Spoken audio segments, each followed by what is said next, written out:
예, 오늘 본문은 누가복음 20장 41절부터 시작됩니다. 그러나 누가복음 20장 1절부터 오늘 본문 바로 앞까지 보면은 그 당시에 있었던 종교 지도자들, 정확히 말하면 사내들인 공회 사람들을 중심으로 해서 예수님에게 세 가지 질문을 던졌습니다. 그 세 가지 질문은 몰라서, 궁금해서, 알고 싶어서 던진 질문이 아니고 예수님을 공격하고, 그리고 공격해서 예수님을 무너뜨리고, 궁극적으로는 예수님을 잡아서 죽이려고 했던 그런 악의적인 의도를 가지고 질문을 했습니다. 권위에 대한 질문, 그리고 세금에 대한 질문, 그리고 부활에 대한 질문. 그러나 어느 것 하나도 예수님께서 그 질문에 말려들지 않고 오히려 그 질문을 던지는 자들에게 그 의미를 환하게 밝혀주셨습니다. 자, 예수님께서 이제 세 번 공격을 당했습니다. 자, 이제 예수님께서 반격할 차례입니다. 예수님께서 반격한다고 해서 예수님도 똑같은 악의를 가지고 그들을 공격하려고 반격하는 그런 차원이 아니고, 이제 예수님께서 어떻게 보면 앞에서 했던 세 가지 질문에 대한 답변적인 차원에서 예수님께서 반문을 하십니다. 자, 그 첫 번째 이제 반문이 무언가 하면은 이 다윗의 자손 예수 그리스도에 대한 것입니다. 자, 사람들이 어떻게 말을 했는가 하면은 그리스도는 다윗의 자손이다 이렇게 말하고 있습니다. 다윗의 자손으로 그리스도가 온다라고 이렇게 말을 하고 있습니다. 그러나 오늘 예수님께서 말씀하시기를 다윗이 직접 말을 했는데, 우리 선조 다윗이 직접 말했는데, 그 다윗의 말에 의하면은 다윗의 후손으로 오시는 그리스도는 다윗의 후손이 아니고 오히려 다윗의 주가 되신다. 오히려 다윗의 주님이 되신다. 그러니까 여기 사실은 좀 역설적인 것이 있죠. 훨씬 더 후대에 오면은 후손이 맞는데, 후대에 옴에도 불구하고 다윗은 후대에 오실 자기 자손을 가리켜서 주님이라고 불렀다라는 것입니다. 자, 그 증거로 오늘 예수님께서 시편 110편 1절을 인용하고 있습니다. 시편 110편은 바로 다윗이 지은 시죠. 바로 그 인용하는 문구가 오늘 20장 42절에 나오죠. 제가 다시 한 번 더 읽어드리겠습니다. 시편에 다윗이 친히 말하였으되 주께서 내 주께 이르시되, 이제 요 주께서 내 주께 이르시되 요것만 풀면은 오늘 전반부에 나타난 다윗의 자손에 대한 것은 쉽게 해결됩니다. 자, 첫 번째, 주께서 내 주께 이르시되, 이걸 다윗이 말했다는 겁니다. 이 주께서는 여호와 하나님을 말하는 겁니다. 하나님을 주님이라고 불렀고, 주께서 여호와 하나님 내 주께서 그리스도 주께 말했다는 겁니다. 그런데 두 번째 주는 그리스도를 말하는 것입니다. 주께서 내 주께 말하되, 다시 말하면 여호와 하나님께서 그리스도에게 말하되, 그러니까 그리스도와 주님은 똑같은 호칭이 되는 것입니다. 그래서 다윗이 시편을 쓸 때 후세에 오는, 후손으로 오는 그 자손을 가리켜서 주, 즉 주님이라고 불렀다 이렇게 말합니다. 자, 이제 여기서 지금까지 제가 설명을 했던 것을 간략하게 정리하면 사실 이거 절대로 어려운 게 아닙니다. 아주 쉽습니다. 인간적으로 말하면은 그리스도는 다윗의 후손으로 오기 때문에 다윗의 후손이 맞습니다. 그러나 다윗 스스로가 인간적으로 연대기적으로 후손으로 오는 그리스도를 주님이라고 불렀다는 겁니다. 자, 이것은 무슨 차원에서 불렀습니까? 자, 가장 쉽게 말하자면 우리가 말하자는 신앙적인 차원에서, 영적인 차원에서 비록 내 후손으로 오는 그리스도이지만 이분이야말로 나의 주님이다라는 것입니다. 자, 이것을 논리적으로 풀거나 이게 이성적으로 토론해서 맞추어낼 수 있는 그런 성격의 것이 아닙니다. 다윗이 신앙 고백으로 먼 나중에, 그러니까 약 1000년 뒤죠. 1000년 뒤에 오는 자기의 자손을 가리켜서 나의 주님이다라고 불렀다는 겁니다.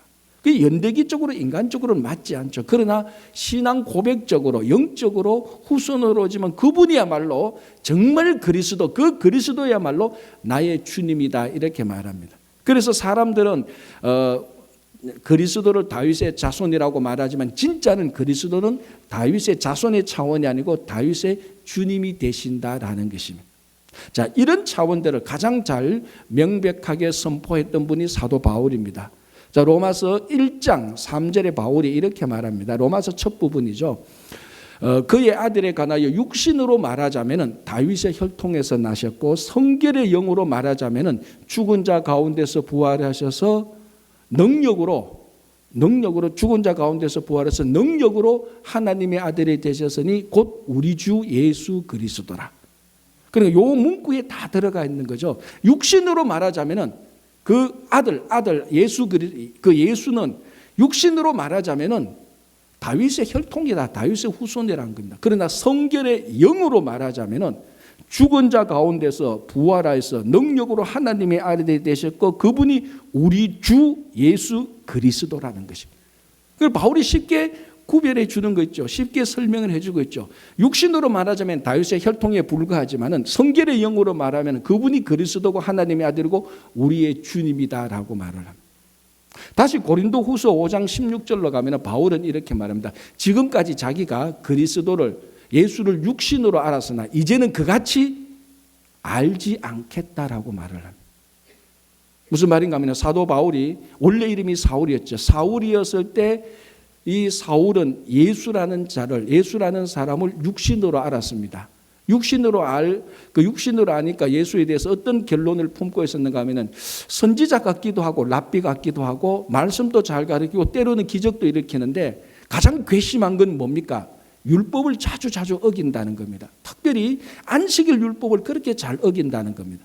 그래서 이 사울, 즉 사도 바울이 보니까 선지자나 랍비나 다 좋은데 율법을 어기는 저 예수란 자는 용서할 수가 없는 겁니다. 감히 율법을 어겨 유대인이?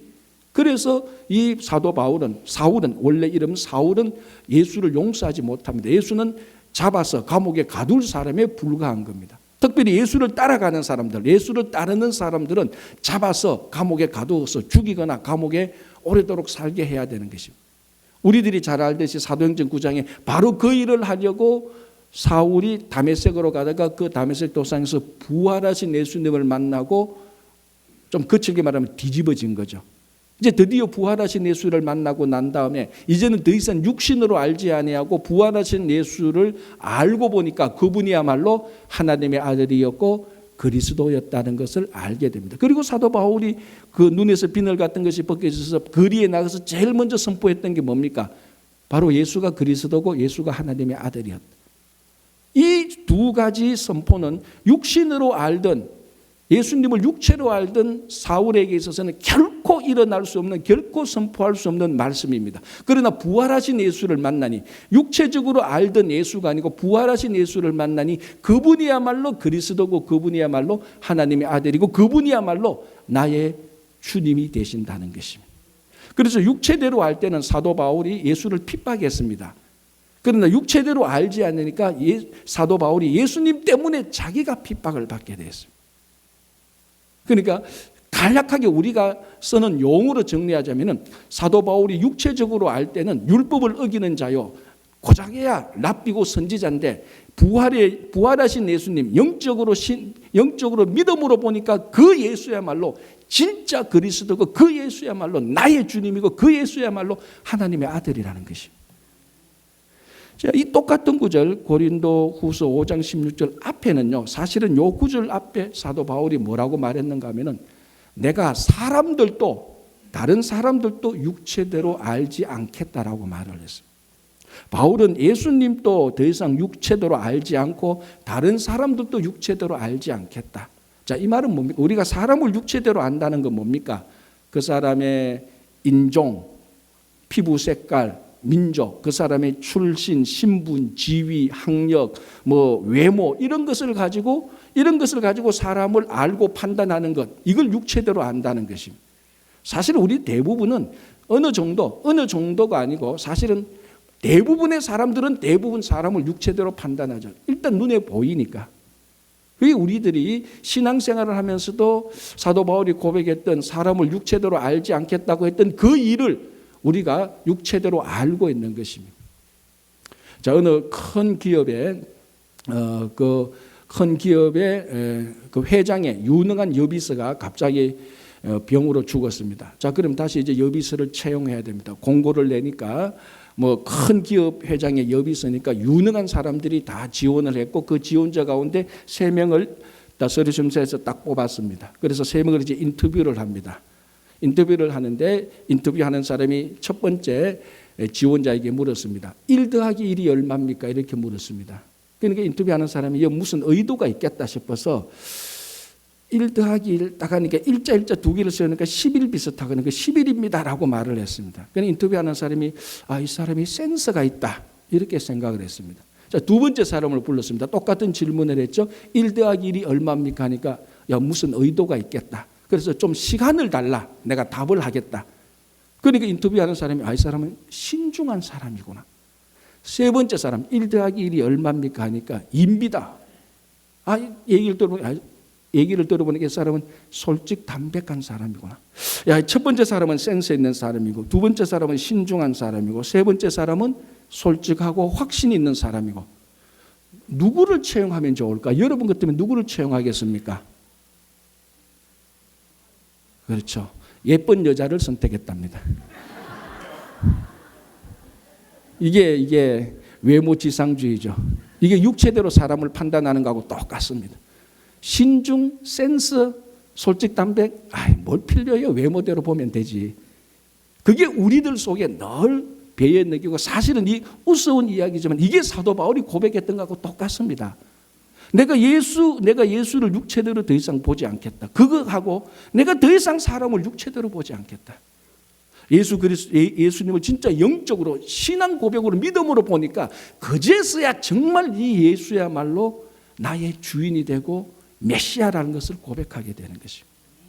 혹시나 여러분들 가운데 아직 예수님에 대해서 확신이 없거나 예수님이 그냥 공자나 아주 위대한 사상가나 좋은 인물이나 선지자로 생각하시는 분들이 있다면 오늘 이 본문을 택하면서 다윗조차도 자기의 후손으로 오는 자기의 후손 혈통으로 오는 그 사람을 가리켜서 나의 주님이라고 고백할 수 있던 이 믿음, 이 영적인 눈, 이것이 우리들에게 필요합니다. 이것이 없는 한은요 평생 예수를 아무리 뚫어지게 천년 만년을 봐도 육체대로 본다면 예수님은 우리의 주인이 될 수 없습니다.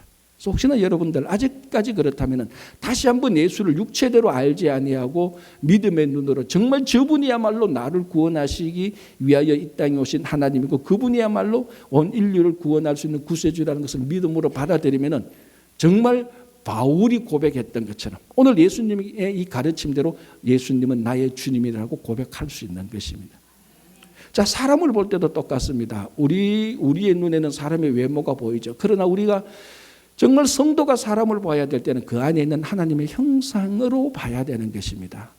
잘났든 못났든 신분이 어떻든 지위가 어떻든 인종이 어떻든 우리 성도가 한 사람을 볼 때는 그 안에 담겨진 고귀한 창조 때에 새겨진 하나님의 형상을 보게 될 때 더 이상 정말 차별과 무시하지 않게 되는 것입니다.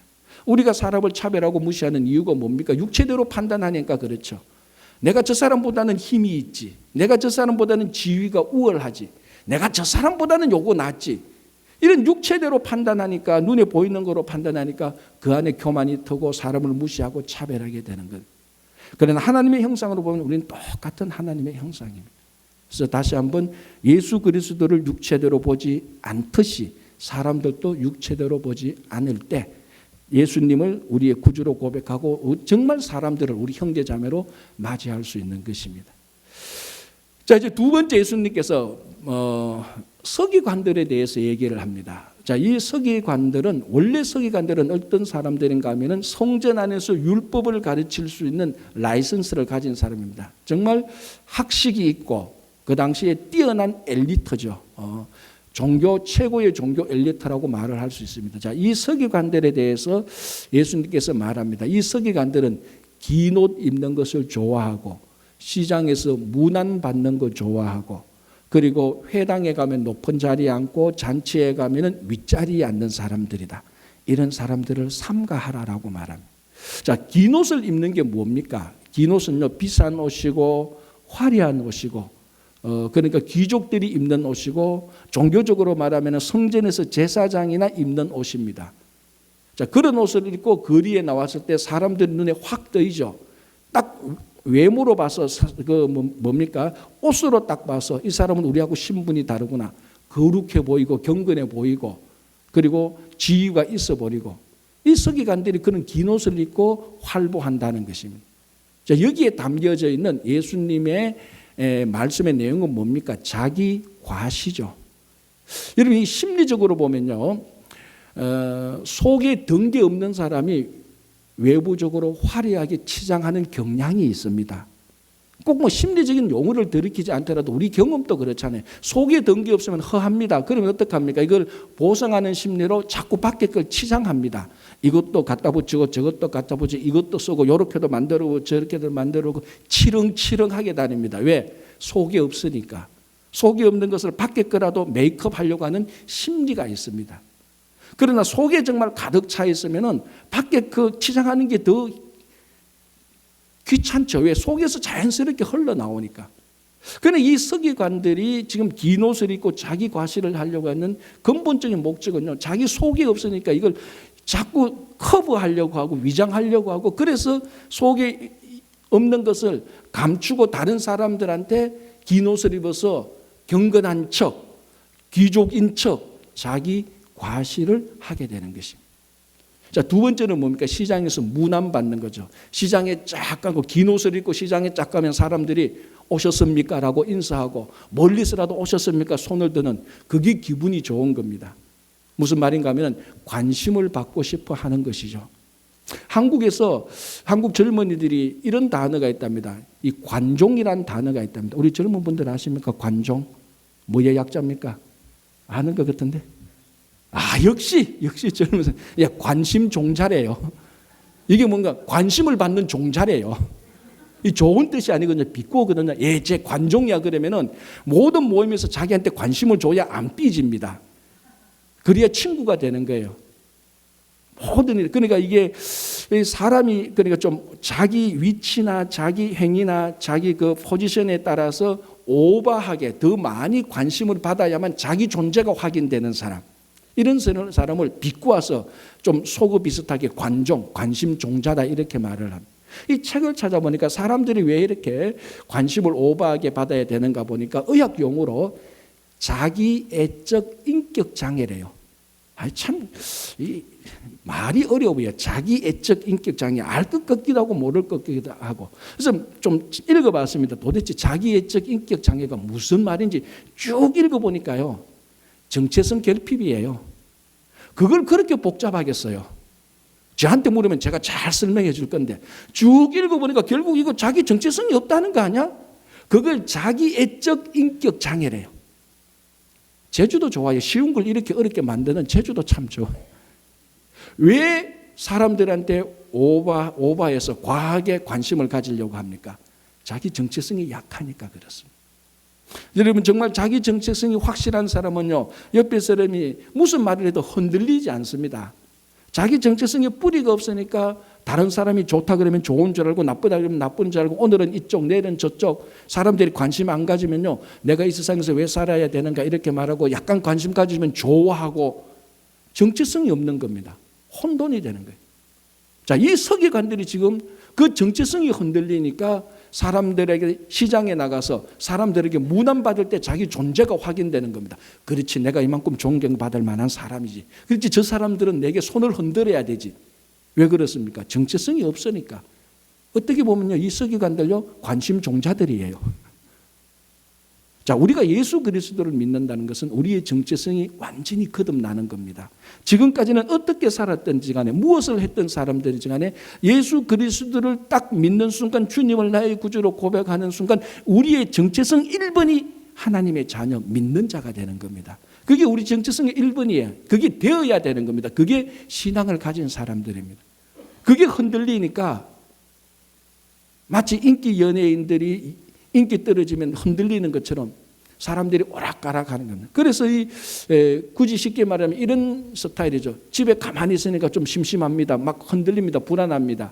서기관들이 긴 옷 입고 시장에 착 나가니까 사람들이 막 인사합니다. 그제서야 기분이 좋아지는 거예요. 그제서야 살만 나는 겁니다. 또 집에 오면 또 우울한 거예요. 또 거리로 나가는 거예요. 왜? 정체성이 없으니까. 우리 믿는 그리스도인들도 성도에 대한, 하나님의 자녀에 대한 정체성이 없을 때 세상의 가치와 세상의 방법과 세상의 목적에 막 흔들려 버리는 거예요. 유행에 따라 막 가는 거죠. 사람들의 인기에 따라서, 사람들의 관심에 관해서, 사람들의 관심에 따라서 인생이 오르락내리락 하는 것이 정체성 없는 성도의 하나님의 자녀로서 정체성 없는 모습입니다.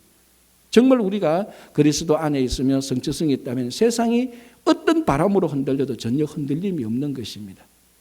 자, 세 번째 이제 이 사람들은 뭘 잘하는가 하면은 회당에 가면 높은 자리에 앉습니다. 회당에서 제일 높은 자리는 무슨 자리인가 하면은 소위 모세의 자리라는 것이 있습니다. 회당에 가면 모세의 자리가 있습니다. 그거는 모세의 권위만큼 인정해주는 회당에서 가장 존귀한 자리죠. 그래서 그 회당장이 있는데 오늘 정말 그 회당장에 정말 귀한 손님이 오시면 이 귀한 손님을 모세의 자리에 앉히는 겁니다. 그 서기관들이 회당에 들어가서 그 자리에 앉기를 좋아한다는 거죠. 뭡니까? 권위를 내세우고 싶고 권세를 자랑하고 싶은 것이죠. 똑같은 패턴으로 결혼식에 가면은 높은 곳에 앉고 싶다. 오늘 여기 보니까 뭐라고 말하는 거? 잔치의 윗자리, 회당의 높은 자리와 잔치의 윗자리를 앉기를 좋아한다는 겁니다. 이 잔치의 윗자리는요, 우리 성경책 이거는 개역 개정판인데 우리가 앞에 봤던 개역 한글판에는 잔치의 상석이라고 적혀져 있어요. 왜 상석을 윗자리로 번역해놨는지 저는 좀 아쉬워요. 상석이 얼마나 좋은 단어인데 그걸 바꿔가지고 말이지. 개인적으로 이런 번역은 잘못된 번역이에요. 상석이라고 하면 돼요. 유일하게 제 이름이 성경에 있는 건데 그걸 빼가지고 제가 아쉬웠다는 걸 그냥 토로하는 겁니다. 어쨌든 잔치의 상석, 잔치의 윗자리는 그 잔치에서 제일 귀중한 사람을 그 자리에 앉힙니다. 주인 옆에 딱 앉힙니다. 그러면 그 잔치에 왔던 사람이 오늘 이 잔치에서 진짜로 제일 귀중한 사람이 누군가 주인 옆에 딱 앉는 사람은 딱 아는 거죠. 그럼 사람들이 와서 그 사람에게 또 존경과 명예를 표하는 겁니다. 그럼 또 어깨가 쓱 올라가고 또 교만해지는 거죠. 자기 권위가 올라가는 거죠. 누가 그랬다고요? 상석이 아니고 서기관들이 그랬다는 거예요.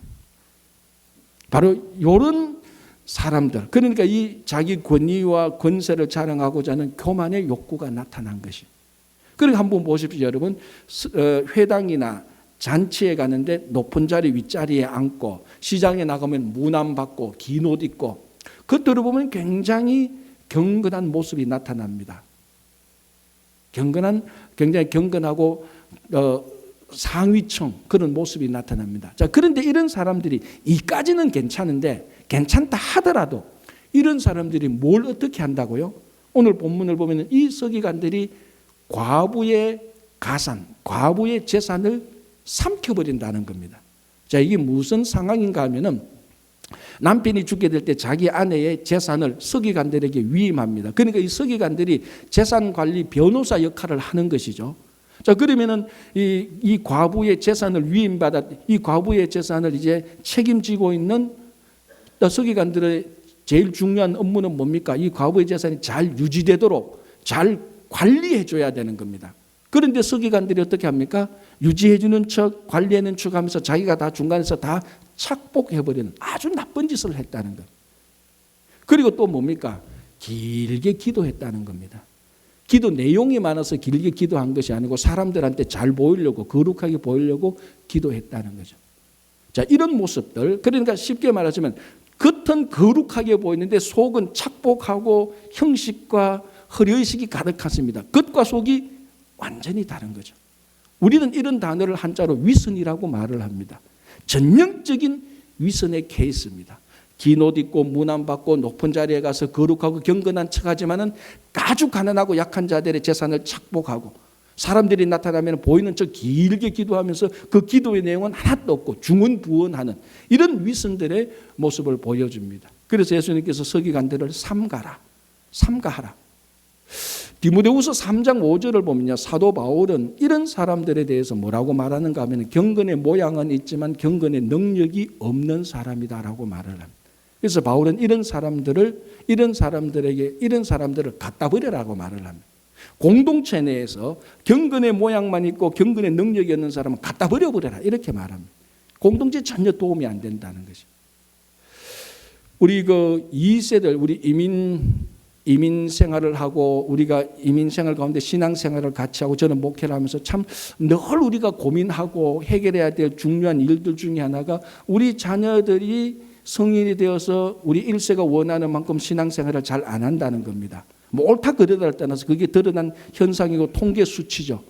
그리고 또 어떤 자녀들은 신앙생활을 하는데도 유독 자기 어머니 아버지가 있는 교회는 또 안 다니는 자녀들이 있어요. 그래서 한번 전번에는 설문조사를 했습니다. 왜 교회를 다니지 않느냐, 아니면 왜 아버지 어머니 다니는 교회가 훨씬 더 가깝고 좋은데 왜 일부러 멀리 다른 교회를 가느냐, 이래 조사를 해보니까 1번이 뭐였는 줄 아십니까? 어른들이 싫어서. 아니 어른들이 왜 싫어? 그래 좀 더 조사를 해보니까 어른들의 위선이 싫다는 겁니다. 위선하는 신앙.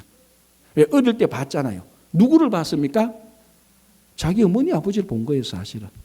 교회 가면 거룩하게 기도하고 두 손 들고 거룩하게 찬양하고 예배 드릴 때 눈물을 흘리는데 집에만 오면은 똑같다는 거예요. 교회에서는 지킬 박사인데 집에만 오면 하이드입니다. 이거는 저희 해석이에요.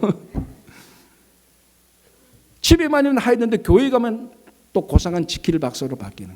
지킬 박사와 하이드가 일주일에 몇 번씩 왔다 갔다 하는 것을 보면서 자녀들이 저 신앙에서 위선을 발견하는 겁니다.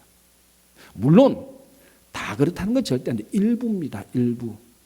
그리고 일부의 부모들이 그렇게 하죠. 많은 성도들은 그래도 최대한 정말 극과 속이 같이 하려고 교회에서 은혜 받았던 것을 우리 삶과 가정에서 노력하려고 하죠. 그러나 일부 어떤 사람들이 그런 일이 일어났을 때 그 자녀들을 그리고 그 후손들이 위선적인 모습을 보고 교회를 나오지 않는 거죠. 아니면 신앙은 있으면 다른 교회를 가는, 이런 것들이 정말 우리들의 현실입니다. 우선은 이건 우리가 자녀들이 잘못했다 아니고 정말 혹시나 내 말이, 내 자녀들이 나를 그렇게 보고 있지는 않은가 우리가 한번 생각해 봐야 돼요. 혹시나 내가 이 서기관처럼 옷을 길게 입고 내가 문안받는 거 좋아하고 내가 윗자리 좋아하는 것은 아닌지 우리가 한번 생각해 봐야 돼요. 주님께서 말합니다. 이런 사람들을 삼가하라. 사도 바울은 말합니다. 갖다 버려라라고 말을 합니다. 어쩌면 우리가 있는 공동체에서 갖다 버려야 될 대상이 아닌지 한번 생각을 해봐야 돼요. 그래서 우리는 긴 옷을 입는 대신에 심령을 채워야 됩니다. 말씀으로 채우고 하늘나라에 대한 소망으로 채우고 정말 예수 그리스도에 대한 간절한 마음으로 심령을 채웁니다. 그러면 그게 저절로 겉으로 다 드러나는 것입니다. 문안받기 전에 문안해야 됩니다. 그죠? 정말 정체성이 확고한 사람은 문안받기보다 먼저 문안을 하죠. 쉽게 말하면 인사받기보다 인사를 먼저 하는 겁니다. 그래도 전혀 내가 저 사람보다 약해서 내가 저 사람보다 부족해서 인사를 먼저 하는 게 아닙니다. 내 정체성이 확고하니까 예수 그리스도의 안에 있으니까 정체성이 확고한 사람이 먼저 다가가는 것이죠. 어디 가도 높은 자리, 윗자리보다는 정말 겸손한 자리에 앉을 때 우리는 극과 속이 같아지는 그런 성도의 삶을 살아야 되는 것입니다. 자, 그 다음에 주님께서 보신 것을 말씀하시는데 주님께서 보신 게 뭐냐면 바로 요 앞에서 서기관들이 과부의 재산을 삼킨다 그러는데 바로 그런 과부 이야기를 하고 있습니다. 죄송합니다. 이 과부란 말이 좋은 긍정적인 용어는 아닌데 성경이 또 그렇게 번역이 되어 있으니까 오늘 번역에 제가 좀 불만이 많아요. 이 과부라는 말은 사실 그렇게 썩 긍정적인 건 아니잖아요. 어쨌거나 본문에 그래 되어 있으니까 제가 과부라는 말을 하겠습니다. 혹시나 마음에 좀 불편하신 분은 이해하시기 바랍니다. 자, 예수님께서 봤습니다. 성전에 가서 헌금하는 부자들을 봤습니다. 헌금하는 걸 봤습니다. 액수는 안 나와 있는데 얼마 정도 하는 걸 보셨겠죠. 왜? 그 다음에 과부가 나와서 헌금하는 액수를 봤으니까. 과부가 하는 헌금 액수를 봤듯이 부자가 하는 액수를 봤습니다. 그런데 부자가 얼마 헌금했는지는 기록하지 않습니다. 그런데 이 가난한 과부가 얼마 헌금했는가는 기록하고 있죠. 얼마라고요? 2렙돈. 한 렙돈은 100분의 1 데나리온입니다. 자, 우리가 잘 알잖아요. 데나리온은 노동자 하루 품삯입니다. 그러면 2렙돈은 100분의 2, 약분하면 50분의 1. 그러니까 한 데나리온의 50분의 1 액수를 헌금했다는 겁니다. 자, 오늘날로 한번 따져봅시다. 이게 얼마인가? 우리 그 미니멈 레이버 차지에서 15불 하고 8시간 일합니다. 하루에 얼마 벌입니까? 15 곱하기 8? 이 계산이 안 됩니까? 이게 120불. 봅시다. 이게 뭐 많다 적다 있으면 많다 적다 할 수 있지만 120불. 그러니까 120불에 50분의 1은 얼마입니까? 제가 또 해줘야 되죠. 2불 50센트. 2불 40센트인데 우리 말하기 좋기 위해서 2불 50센트로 합시다. 그럼 오늘 이 과부가 헌금함에 얼마를 넣는가 하면은 2불 50센트를 헌금을 한 거예요. 예수님께서 그걸 본 겁니다. 자, 우리 주일학교 아이들이 1불도 하고 2불도 하고 3불도 합니다. 그죠? 미안합니다. 오늘 여러분 또 1불 냈는데 제가 또 이 헌금에 대해서 얘기하는 거 아닌지 모릅니다. 그러나 그거하고 상관없이 하는 겁니다. 혹시나 시험 들지 마시기 바랍니다. 그러나 대체로 우리 성인들이 헌금을 할 때는 지금 우리 상황에 2불 50센트, 뭐 특별한 경우는 그럴 수도 있지만 전체적으로는 그렇게 하지 않잖아요. 그죠? 아니면 뭐 헌금을 안 할 수도, 못 할 수도 있고 하는데, 헌금을 할 때는 우리가 지금 2불 50센트 하는 사람들은 거의 없습니다. 자, 중요한 건 그것도 양보하고 넘어갔는데 2불 50센트 헌금하는 것을 예수님께서 보시고 뭐라고 말씀하십니까? 이 과부가 한 헌금이 부자들이 한 헌금, 그리고 어떤 사람들이 한 헌금보다 더 많다라고 말을 했습니다. 그럼 부자는 얼마를 했어요? 2불 50센트도 안 했다는 말이에요. 예수님께서 보았으니까. 정말 이 부자가 2불 50센트도 안 했을까요? 그렇지는 않죠. 그럼 여기에 다른 의미가 있다는 겁니다. 이 부자가 한 헌금의 액수보다 2불 50센트 한 이 가난한 과부의 헌금이 더 많다. 왜 그런 줄 아십니까? 이 가난한 과부의 헌금이 액수를 따지는 게 아니고 가치를 따지기 때문에 그렇습니다. 다시 말하면 헌금의 프라이스, 실제 얼마, 액면가 얼마, 그걸 본 게 아니고 2불 50센트를 헌금을 했지만 그 2불 50센트의 가치를 보니까 어떤 부자가 한 헌금의 가치보다 뭐 100불, 200불, 1000불을 했을 수도 있죠. 1000불 했다 하더라도 2불 50센트 헌금한 이 가치가 1000불 헌금한 가치보다 더 많다는 겁니다. 액수를 말하는 것이 아니고 가치를 말하는 것이죠. 그럼 왜 이 과부의 2불 50센트 가치가 그만큼 많습니까?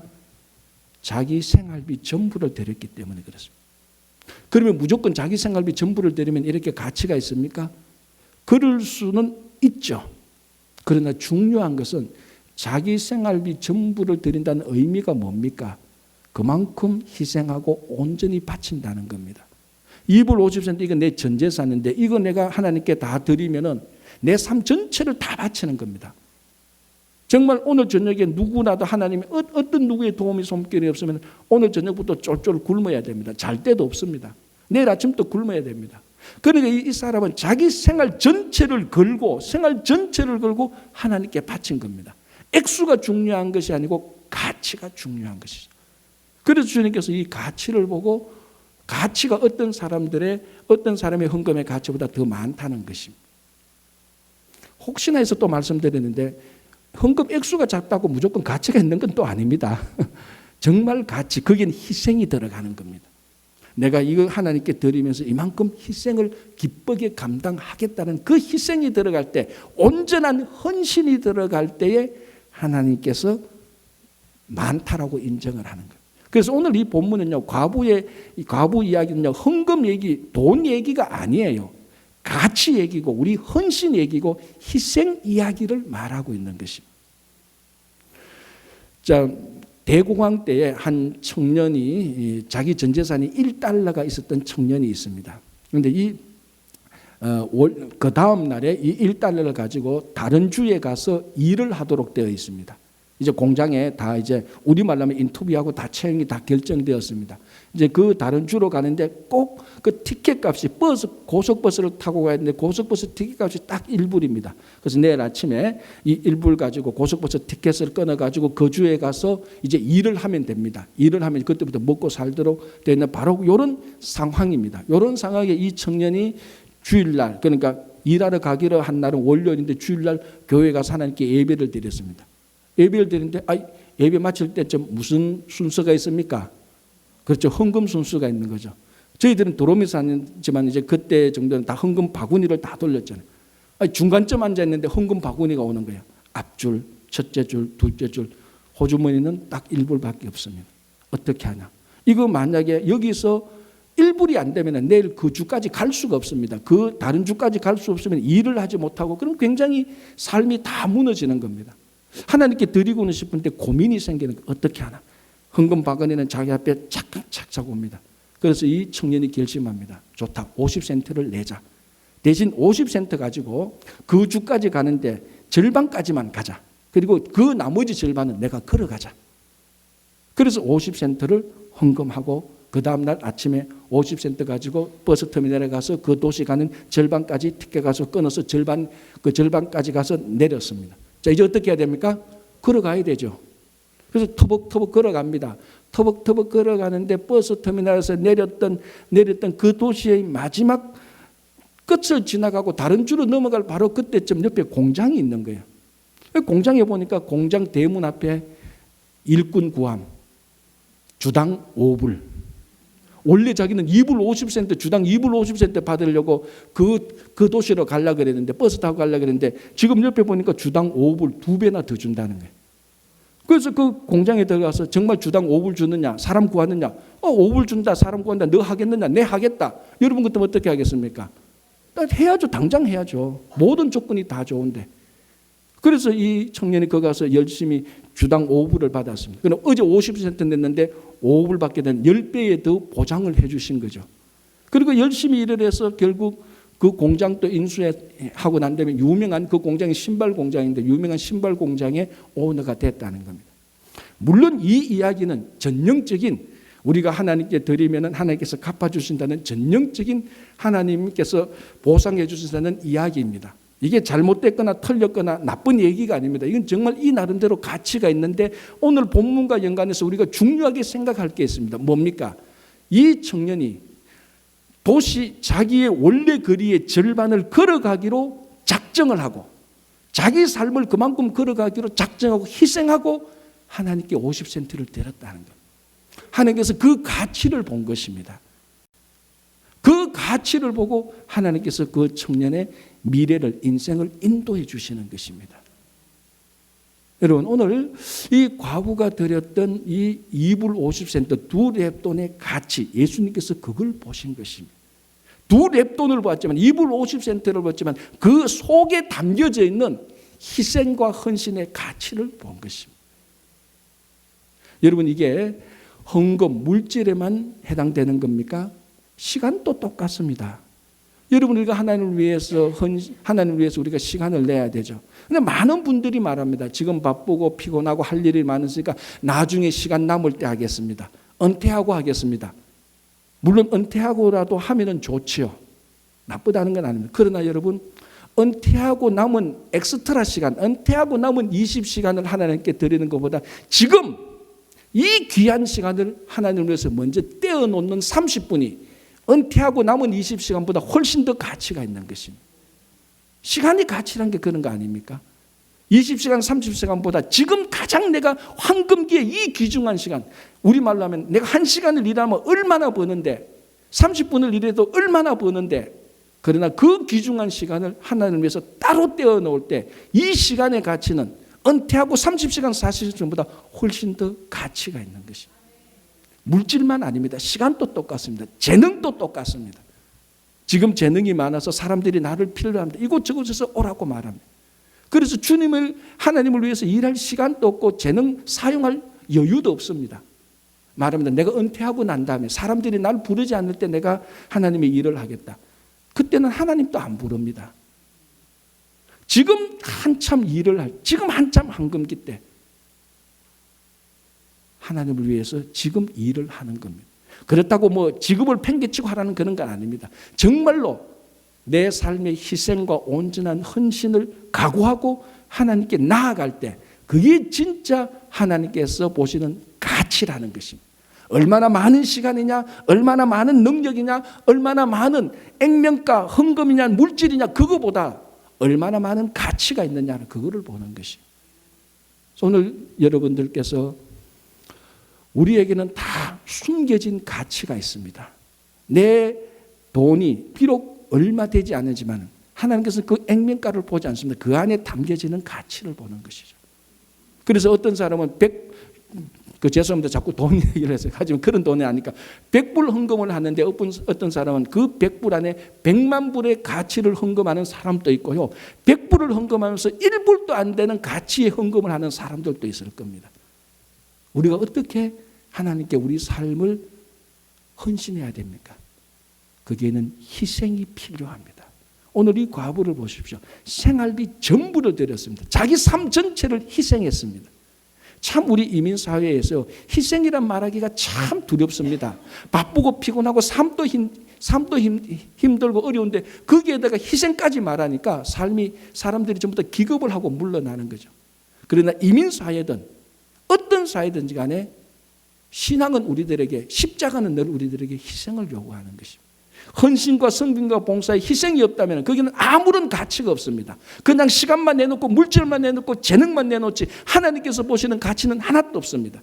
거기는 정말 십자가의 희생이 있어야 되는 거예요.